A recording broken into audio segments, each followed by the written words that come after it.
Kaya nga ako naniniwala ng mark of the beast is yung implementation ng Sunday law eh. Maraming beses ko nang tinalakay sa inyo yan. Bakit?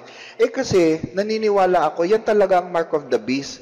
Pag ipinatupad ng Sunday law as kapahingahan ni Mother Earth, may ebidensya tayo dyan that they are insisting for a Sunday law para magpahinga si Mother Earth. Friends, as a long-term sponsor of the European Sunday Alliance, I'm proud to support the goal of ensuring the work-free Sunday.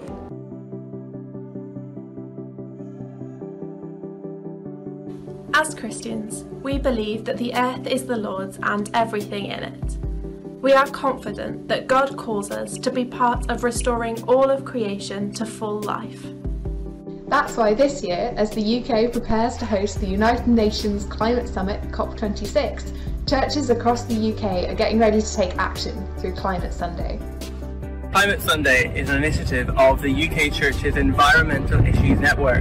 We're calling on churches all across the country to get involved in taking action for climate justice. There is the National Climate Sunday service coming from Glasgow Cathedral for the beauty of the earth, for the beauty of the skies.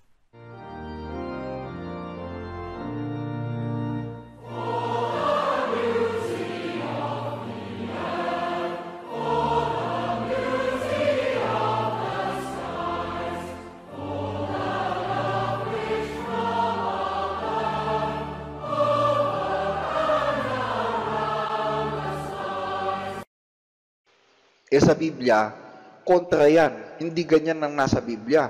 Ang Diyos nagpahinga ng ikapitong araw after the creation of the earth. So, ang rest ng earth na ibinigay ng Diyos ay 7th day, which is Sabbath. Exodus 20:11, "For in 6 days the Lord made heaven and earth, the sea, and all that is in them, and rested the 7th day. Wherefore, the Lord blessed the Sabbath day and hallowed it." Kung si God nga nag-rest on Sabbath day, ko pa. Ay, Sabbath. Oo nga, Sabbath. So, climate Saturday dapat kasi Saturday ang 7th day of the week eh. Diba? Kahit sa inyo naman tingnan yan wala naman nagsasabi na ang 7th day is Sunday eh. No, wala nun. So, climate Saturday dapat, hindi climate Sunday. Pagan origin yan pag Sunday rest. Diniscuss na natin yan sa nakaraan. Batas yan ng paganong emperador ng Roma na si Constantine.